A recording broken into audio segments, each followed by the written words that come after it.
Trans-Siberian Orchestra gearing up for a pair of shows at the end of the month at Scotiabank Arena.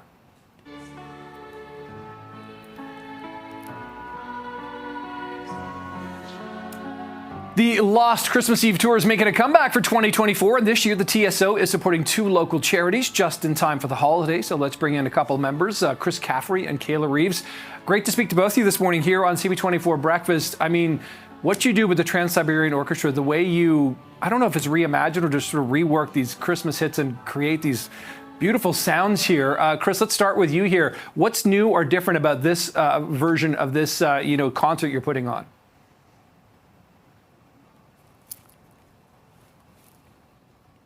I can't hear Chris, just now everyone knows. Are we going to keep doing this?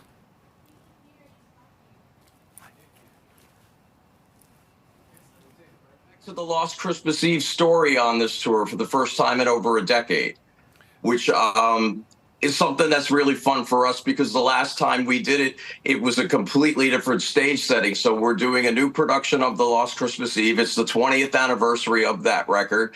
And the second half of the show is the rock and roll arena piece of the concert. So it's a totally new production with lots of new different toys. And the thing we like about it every single year with TSO is we try to outdo what we did. And so that when the fans come to see the show, it's something different for them, even if they've seen it before. And I know this one's just bigger and better than it's ever been. Yeah, that's amazing. Chris, apologies for our sort of audio glitch off the top there. Kayla, over to you then. As the TSO continues to try to sort of top themselves in the band, what kind of a challenge does that pose as a musician, as a performer? Because, I mean, what you did 10 years ago was already pretty impressive. To try to top that year after year, that's quite a challenge. Well, that's a really good question, Nick. And, I think the real challenge lies on our production heads year after year because, it's been 12 years since we've done the Lost Christmas Eve. But if you think about how technology has advanced, from now, since 12 years ago, our production heads are able to do things with modern technology that they weren't able to do in 2012. And so the show this year is absolutely incredible.